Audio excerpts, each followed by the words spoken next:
Well, good morning and good afternoon. I'm delighted that you're here. I'm starting to see all of your names coming in. Hi, Bonnie, Diane, Andy, JW, Rebecca, Kelly, Lisa, Gail, Annette. I'm so excited that you're here. And welcome to 7 tips for getting decision makers on the phone. And for many of us, those decision makers are retail buyers. But before we jump in, I want to ask you if you can hear me okay. Let's go over to the chat, and if you could type in where you're from, if the volume's okay, and if you can see my screen with the rocket ship on it, that would be great. So I want to make sure that everything's working.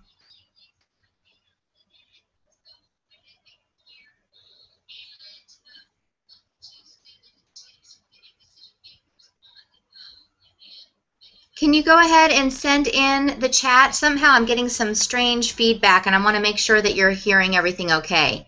Sorry for the delay. I'm having some technical difficulties.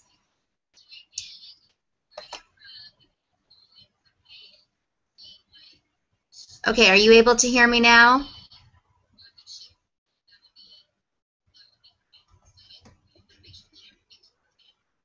Okay, hi, Bonnie, Kelly, great. You're from Texas, looks great. Okay, and you can hear okay. Sorry, I'm having some strange technical difficulties, and so I'm like, no. Okay, good, you can hear me. Janine, hi. Okay, fabulous. Then let's go ahead and get started because we have a lot to cover. And so essentially, this is a topic that I think is really important, and I'm really glad that you're here. If you're listening in on your telephone, you won't be able to participate in the chat, which is why I have given you the my email is journeyon@tamaramonosoff.com, and if there are any questions at the end that you were not able to ask, go ahead and send me an email, or anyone is welcome to do that. So let me just tell you today what we're going to cover. First of all, we are going to cover what I said was 7 tips for getting decision makers, but I actually came up with more. So you're going to get 8 tips plus 2 bonus tips, because as I was thinking this through, there was more and more that I wanted to give you. So what we'll do is we'll cover the first 5 tips, and then for finding decision makers and buyers, then I'm going to talk to you about how to bypass gatekeepers who make it difficult for us to reach those decision makers. And then I'm also going to share a special offer that I have only for you who are participating in the webinar. And then I'll give you the remaining tips on what to say when you actually reach the retail buyer or the decision maker, and then we'll go into question and answer. One thing I wanted to ask you, with this system, there tends to be a delay. So if you will, as questions come up, go ahead and post those questions into the chat box, and I'll do my very best to answer them at the end of this session. So with that said, let's dive right into our topic. So the goal for today is to find these decision makers and to reach them, and of course end up working with them and selling your products and services to them and earning more money. So tip number 1, the easiest way that I have found to find these people is on LinkedIn, and what all you have to do is type in who you're looking for, not the name of the person, because obviously that we don't know that yet. But here's an example. I went into LinkedIn, and in the search box I typed in senior buyer at Walmart, and it pulled up one person, but on the right hand side of her screen it shows all of the senior buyers that she's connected to. So instantly, you suddenly have the names right here of senior buyer of Walmart, senior buyer, and here we have merchandiser, and the list goes on. And you can do this with all different types of retail buyers. It's kind of surprising how easy it is to find. However, oftentimes on the corporate websites, they make it difficult for you to contact them. So what you can do after that is you can jump on over to Zoom Info, and you can use their free service, which is they make it a little bit hard when you get to Zoom info. So if you don't know to click on this to find contacts, then you're struggling trying to figure out how to find people. So find contacts, and then you would go to the companies tab, and in this case you could type in Walmart. I was looking at Crate and Barrel, so I put in Crate and Barrel, which I typed right here into the company name, and then you can find their company contact information with their telephone number. Now, this is really important because, as I said, a lot of companies now are just creating forms on their website, and they simply put, you know, if you want more information, contact, and of course nobody ever calls you back. So now you've got the corporate headquarters contact information. Now, if you want to pay for ZoomInfo's service, then you can get access to the executive management team and, of course, the vice president of merchandising and that. But I don't even use that. What I do is I go onto LinkedIn, then I go find their corporate information, and then I use the old-fashioned telephone, because I think that that human connection with someone is really important. And I think that, you know, a lot of times out of fear, we hide behind our email. And email oftentimes is a great way, but unfortunately, a lot of times buyers will just delete the email. And so the telephone really can create a human connection and the beginning of a relationship. So before you call, you want to know ahead of time what you are. Hold on one quick second. Aha, I realized what the problem was. Solved it. Okay, so you need to know ahead of time what you want to achieve. And often with this very first call, we're so frantic by the time we've contacted the retailer or the decision maker that we try to talk really fast, get it all in, try to make the sale right on the spot. And what I've learned over this last decade is that that is usually not the best strategy, because you're stressing them out. They don't know if they're interested yet. You're pushing really hard, and their reaction is to dig their heels in and say no. So instead, think about what you want to achieve. And for me, it's usually an in-person meeting, if possible, because I always believe that face-to-face is powerful. If that's impossible, then let's say you're doing a trade show and you want to set up a meeting at the trade show. Or if you're wanting to send them a sample to review. So something simple that will really help move the ball forward, but you're not inundating them with way too much information and causing a very stressful initial first call. Okay? Now, tip number 3, you'll see my scary picture there, getting past the gatekeeper. So one of the ways that I've found that you can, or tip, is that you can call the corporate office with that telephone number that you just found on ZoomInfo, and you act as if you know the buyer personally or the decision maker personally. So you'd say, "Hi, my name is Tamara Monosoff. Is John in?" And you act as though you've known John for years. And then it makes the gatekeeper unsure and hesitate and think, "Oh gosh, you know, it sounds like that she knows him." And so oftentimes they'll pass you through depending on how your voice sounds. Also, it's important to slow down your speech, lower your voice, and sound important. This is when you're nervous, we tend to speed up, and I know my voice gets very high, and so I have to be very conscious when I'm calling. Okay, slow down, take a breath, lower your voice, and sound important. And then again, the gatekeeper hesitates because they're trying to figure out, okay, wait a minute, this is somebody that he's been talking to. Now, if the gatekeeper says no, which probably you'll get most of the time, then and they'll say, "No, may I take a message?" You say immediately back, "You know what, I'm running out the door right now. When will he be back in the office, or when will she be back in the office? Because I'd like to try again at that time." And they'll say, let's say 4 o'clock. And one of the other tricks that you want to do is, or tips I should say, is you would casually ask, you know, what time do you think that what time do you get there in the morning? So in case I need your help, I know when to call. Now, she'll say, okay, I get here at 9 o'clock. Okay, so that's information that you want to have, what time she's in and what time she's out of the office. Okay, because oftentimes the receptionist can be the key to your success. If you've got a good connection with this person, and I know that it's hard, first of all, keep in mind that they're not your friend, and that their job is to protect their boss. But sometimes we've got very personable people, and they can be helpful. But if she continues to block your access, you now know when she gets there. She's there at 9. She's there from 9 to 5. So what that means is that you want to call when she's not there.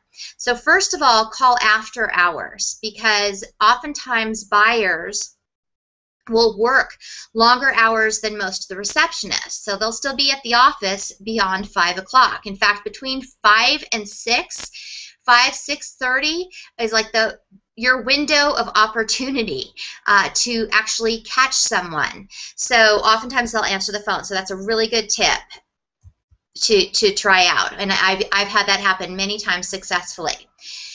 So if you cannot get through and you're still just hitting your head against the wall because it's so frustrating you can't figure out how to get through, oftentimes, as you know, there are these aggravating phone trees when you're calling the corporate headquarters. Hit number 1 for sales, hit number 2 for customer service, hit number 3 for accounting.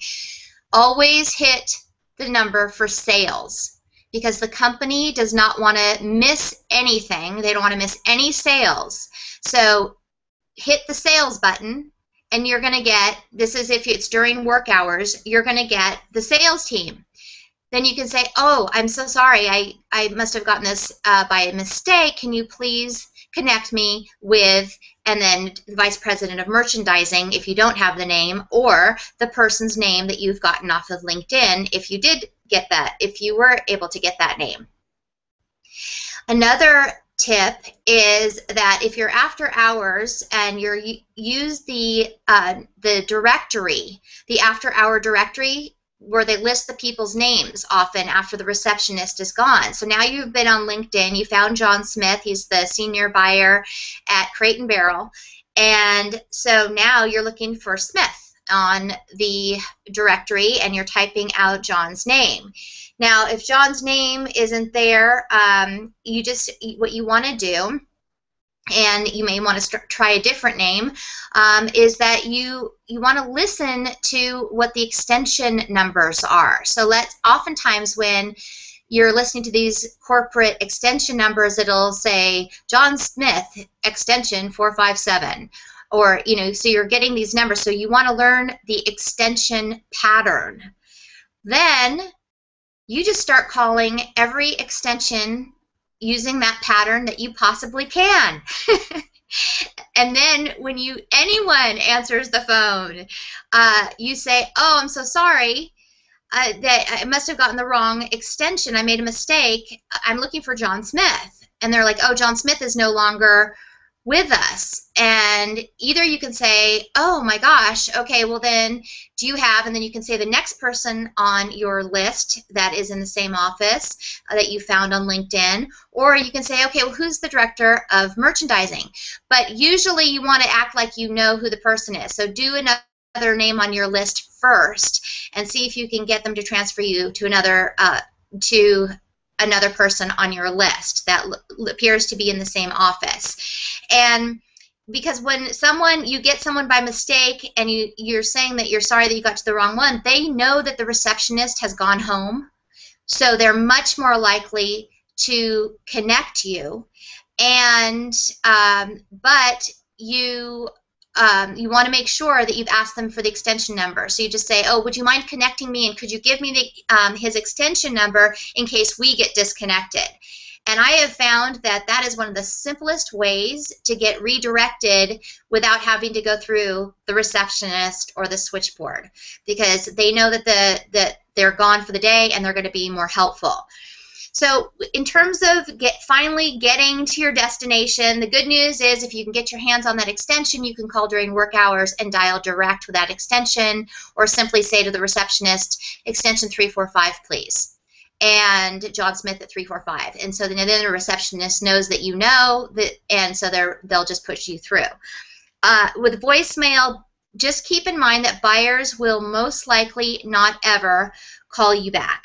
So you do want to leave a message just the first time and say that introduce who you are, why you're calling, very quick, very simple, and that you know that they're busy, but that you're going to make a note to follow up if you haven't heard from them. So they know that they're not off the hook with you. They know that you're going to be following up again. So you're just kind of putting them on notice that you're not just going away. And the key also is not to leave multiple messages, because that is the quickest way to annoy a buyer, and you do not want to do that. So really quick, I'm going to just tell you about these lists that I created. I know some of you on here have these lists, and I created these two lists, the top U.S. retail store contact list and the top U.S. retail catalog contact list out of my own need. I was, as you may be, desperate to find different avenues to sell my products, and it's a really cumbersome process going over and over and over again to Zoom info and one by one pulling together these contacts. So we put tons of effort into creating these lists, and there are over 300,000 North American retail stores broken down by category on this list. Big box chains, pets, hardware, children, kitchen, home, sports, electronics, military, by the way, which is really interesting. If you've never considered selling your products into the military stores that are on bases, those contacts are on the list, and I just think that's a really interesting avenue that many people don't think of.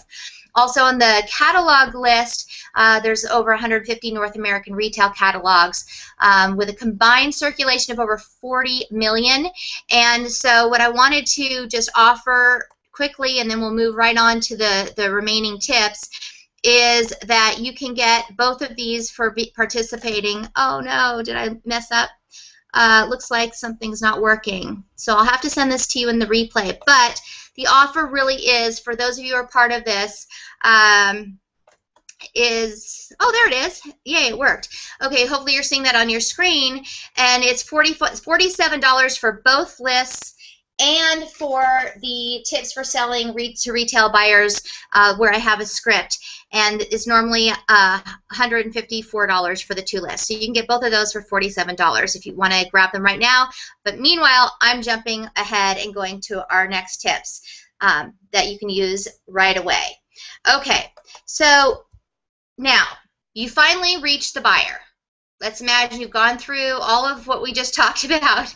You finally reached a buyer decision maker, and I had to laugh when I saw this comic, so I wanted to change it. I mean, I'm laughing, but it's not funny, right? Because you're trying so hard to show these buyers that you've got the solution. You've got wheels here, and you have the solution to their problem, and that their customers are absolutely going to love and benefit from. And they're often saying, no thanks, we're too busy. So how do you handle that? So first of all, when you get them on the phone, it's really important that you practice ahead of time what you're going to say. When we're nervous, we tend to ramble. And they don't like that, and nobody does, but I mean, especially a retail buyer who's busy, decision maker, it will frustrate them. So practice out loud what you're going to say, and so that when you reach the buyer, you are so precise and clear, and they know exactly why you're calling, what you're asking for. So just make sure that you got it down cold. Then tip number 7 is that you want to start with important, what I call wow facts, because the buyer wants to find successful products to make money, but they're so busy. And I've talked to a buyer recently from Target who said that they were just inundated with samples, that they had boxes of samples in their offices. They couldn't even deal with these samples, and it's only when they had some openings in their their category, then they would start digging through the boxes. So you don't want to just be lumped in there with all these other unused samples in their offices. So what you want to do when you call is you want to start with a wow. And say something like, if it's true, I'm calling to tell you about our new product, whatever it is, that sold 1,000 units on Zulily in 48 hours. Okay, some success, some amazing success like this. Or another one is that, I'm successfully selling at Bed Bath & Beyond, and they're selling 6 units per week per store in their recent trial. By the way, in big box retail, I asked specifically what success looks like to some of these big box retail stores. This was in grocery chains, and they said 6 units per week is something that they would see as a success, just to give you that. And if you don't have yet traction in retail, then you will definitely nominate yourself for awards and see if you can get recognition that way. Then you can just say, it received the Innovation Award from whatever magazine, or if you sent your sample to a celebrity, let's say, which is also a good tactic to get some visibility, and it was the celebrity was wearing your jewelry or was using your baby sling or whatever it is, and it was featured in People magazine, then say that. So say something, or try to get some sort of recognition of some kind, some success that you can lead off with to get their attention, and that will make them interested. And then don't forget to ask, again, what was your goal? Was it to get a meeting? Was it an in-person meeting, to meet at a trade show, to send them a sample for review? So don't forget to ask, because sometimes we get so intense and excited that we don't ask them for what we need, and they'll just say, okay, I'll take a look at it, and then you hang up the phone and you may not ever be able to get back in touch with them. So if they say yes, they'll look at a sample, or yes, you can send them a product sheet, then get their mailing address and email address. You want to have that information anyway for the future.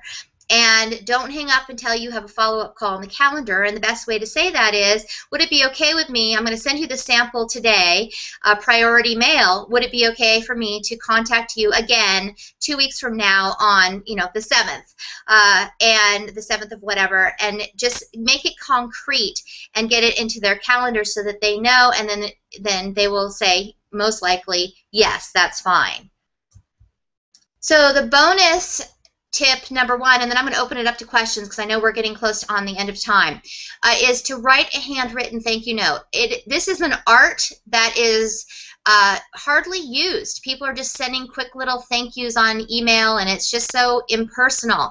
And it will make you stand out from the rest of the samples that are being thrown into boxes in retail buyers' offices. And often I'm thanked for my thank you notes because people are so surprised. I'll even send chocolate. I like to send chocolate. Some of you know this already if you've taken my classes. So I like to send chocolate and just say just a little bar of some kind, not like a huge box of chocolates, just a little bar, because that'll make them remember. And a simple thank you note. Key, do not sell in your thank you note. Don't sell at all. Just thank you for their time and that you look forward to the opportunity of working with them. Simple. Okay, and then last bonus is be ready, because if they like your product, you need to be ready to roll.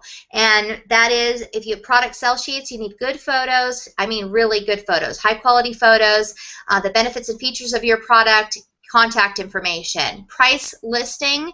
Be willing to give your product on consignment, because if they're feeling nervous about taking the risk of your product, you can say, I'll give it to you on consignment and you only pay me if the product sells. They love this. Okay, product samples, if you can send samples, do or bring them to in-person meetings. If they're too expensive, then you're going to have to go with product photos. But just know that buyers will want to see retail-ready products, not prototypes. They need to know exactly what it's going to look like and how it's going to be packaged to go into their stores.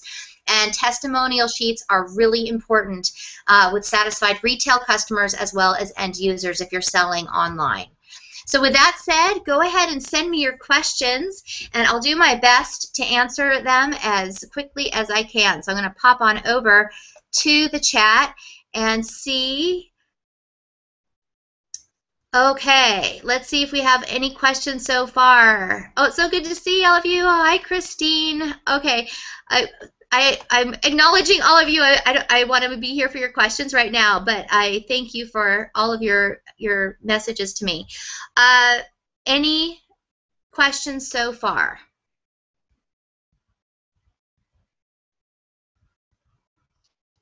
Okay, I'm looking, and let me scroll up here. Okay, well, another thing, I'm going to wait for your questions to come in. We have 5 more minutes, and another thing that I want you to know is that email is really, and if you've taken my classes, I help you craft a wow factor email to captivate people's attention with video, with a 2-minute video or less demonstrating your product or what it is that you're wanting the decision maker to see. So email is powerful, but you are going to, if they like it on the email and they do respond, great, then it's going to lead to the next thing, which is the phone call. But this session today really has been about how to break through the barriers of the retailers. And you didn't, Bonnie, you said you didn't mention a website. Are they needed at this point? I'm hoping I'm understanding your question in terms of if you need a website. Yes, you definitely need a website.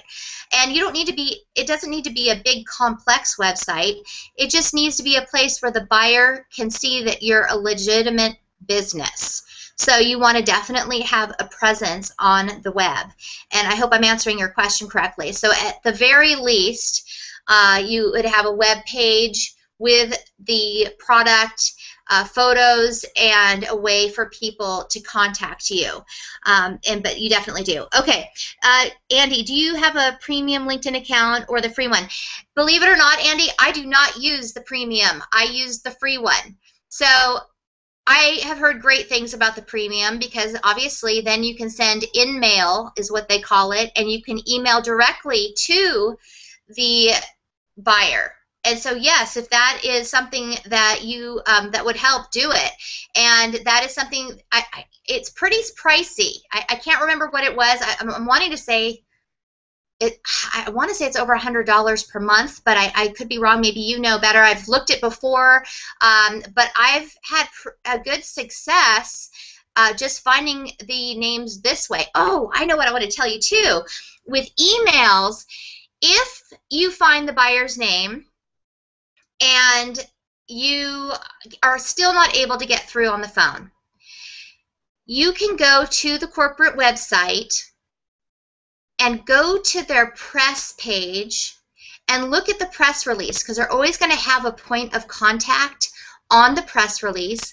Also go to their advertising page, because if they're selling advertising on their site, they are going to have someone to contact in advertising or in sales. So you look at those emails and look at the pattern of the email. So if it's, like for me, if it's, you know, tmonosoff at tamaramonosoff.com or Tamara at tamaramonosoff.com or just Monosoff, whatever, look at the pattern of the email. Then the person's names that you have found on LinkedIn, follow that pattern using the names of the buyers on that you found on LinkedIn. I hope that helps, because that is a really great way to get people's emails, just emulating the corporate pattern. Okay, I hope that helps. Now, Lucia, I hope I'm saying your name. If the person doesn't follow up as promised, then my advice to you is to move on. If you've been pounding them and they just will not respond, listen, there are so many opportunities out there. Those lists that I just showed you, there are so many different ways you can sell through catalogs, online, retail. I get so excited when I see those lists because it's just, there's an abundance of opportunity. So if you've been just knocking this one opportunity over and over and over and over again, what you can do is go and get some other opportunities. So get your foot in the door in other ways, like catalogs, or on these really fast websites where they're doing these big sales like Zulily or Kids Deals, or so those websites that are called daily deal websites. Have some success somewhere else. Then go back to the one that you've been pounding, give them a break from you for a few months while you're getting these other accounts, and then lead in with either on the email subject heading or on the phone with your success, right? Sold 1,000 units within 40 hours on Zulily.com. I mean, that will get their eyeballs popping. And I've had this happen with my students. So you've got to lead with success in the subject heading if you're using email, and also don't do these long, lengthy emails explaining everything. They've got to be short and snappy, and that's got to be the same way you handle these phone calls, where you're really you're leading in with success. I hope I answered that question. Okay. Okay, I've got a question from Judith. Okay, let's say that you get yes for taking a product on consignment. How much should you invest getting top placement, counter displays? You know what? I have not ever, I got into all the grocery stores, I shouldn't say all the grocery stores, thousands of grocery stores, over 10,000 grocery stores nationwide, never paid for top placement or counter displays. One of the things that you can do is talk to the buyer. On consignment, in one of the grocery stores, I wanted them to try a new product that I had. I gave them 300 units on consignment, and then it was a success, and then we ended up rolling it out. So it depends on your product. Don't do it if it's financially going to be a huge burden. You've got to know what that means for you. If it's a lower end cost, then you can do things like that. If it's a higher end item, then that gets more complicated, and you can just say things like, I can do 6 units on consignment, or whatever that number is for you. But that's when you start having a conversation with the buyer about being willing to take it on consignment and testing it. So I hope that helps you. We are over time. I'm going to just stay on and continue answering your questions for a few minutes. So if you want to stay on here with me, then great. If not, I hope that you found these tips to be useful. My goal always is to give you information that you can use immediately. And so thank you so much for joining today. And if you want to grab the copy of the 2 lists and the bonus, go ahead and get those now. Otherwise, I'm going to just stay on for a few minutes and keep answering questions. Thank you all. Take care. Okay, Tatiana. Let's say that you want to show your product to the owner of a small local store. Do you recommend making an appointment first, following your technique, or would you just show up? I would just show up. When I'm talking about going and making these calls, I'm talking about bigger stores, that you are trying to get into, chain stores, big box stores. If you have local stores, by all means, walk into the store. It's really, really hard for the local owner or manager to ignore you because you are local and you're probably a customer or maybe a customer, and they will not turn you away. They'll listen to what you have to say usually. So definitely walk into the store and start asking questions and talking and showing the owner the product, and ask them for feedback. And definitely when you walk in, though, don't just talk to a sales clerk. Ask for the owner. or the manager. Okay, and so that you're talking to someone who can potentially make decisions. I hope that answers your question. Judith, that's an interesting question. So to what degree do you find charitable links and cause marketing to help sales? You know, it depends. And, it used to be where it was a brand new concept, and then now you see it everywhere. So I think it depends a lot on what your product is all about, what your mission is of your business, and how it relates. So I can't really answer that question, but what I suggest you do is test it out. When you're surveying your potential customers through your market research, you want to ask them, how important is this to you? And you could ask questions, or you could just put it up on your site and see if you can talk to people, if that really makes a difference for them in terms of the sale. So the best way to find out is by asking. Just ask people if it matters, and because I can't tell you really how it's going to impact your sales. Oh, good. Thank you, Mary Ellen. I'm so glad to see you here. I'm so glad the information was helpful. Oh, good. Thanks, Lucia. Okay, great. Thank you all so much. Did I catch everything? I just want to check really quickly and make sure that I haven't missed anything.